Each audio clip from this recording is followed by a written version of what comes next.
My name is Greg Christian, and I'm going to talk about waste systems. It's important to set up separate waste systems for front and back of the house. I like to set up in the front of the house a waste system for food waste, so that's plate waste, food that was on a kid's plate and they didn't eat it, milk waste, water waste if you offer water in the dining room, separate from milk waste, and then any recycling that could happen in the floor. Some people sell bottled water, so you might want to recycle them.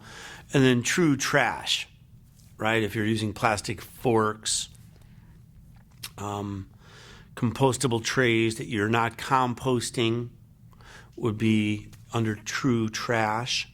In the back of the house, and all of these are weighed on a scale every day. In the back of the house, it's overproduction, how much food was left over after you served everybody. Food gone bad, separate line item. Cardboard, plastic containers and metal cans like mayonnaise containers and number 10 cans of ketchup or tomatoes. And true trash. There might be more waste streams you have in your kitchen, front and back of the house, but those are the basics. Even if you're not recycling, it's important, or composting, it's important to get a baseline for trash and weigh it every day on a scale. What happens when you do this is a rigor enters into the cook's mind and they start to pay more attention to the food they make. When you start measuring overproduction by weight, they start to really pay attention. And the goal is to reduce overproduction to almost zero. I have a project in Buffalo, New York, where at the end of the lunch period, most days, there's nothing for the cooks to eat. They make exactly what they need. The milk waste helps the kids realize how much milk they're wasting, and if they have enough components of the meal, they don't have to take a milk, and they can drink water.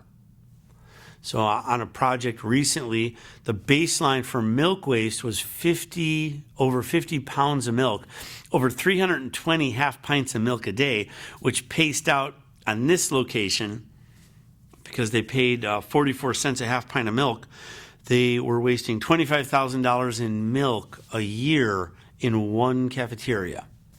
Now I could take that 25 grand and buy more local and organic food. And I want to give that money to farmers and not dump it down the drain. So the measurement of waste heightens the consciousness of the cooks and the people that run the cafeteria. And what you find in the garbage is money to buy better food and time to cook it. So if we need 500 burgers and we make 550, the time it took to make those extra 50 could have been used to peel garlic, right, or wash more dishes. So the time it took to make an extra 2 pans of lasagna could have been used to start cleaning the kitchen earlier, or squeeze some lemons for lemon juice for the homemade ranch dressing. So the money to buy better food and the time to cook comes from the measuring of waste.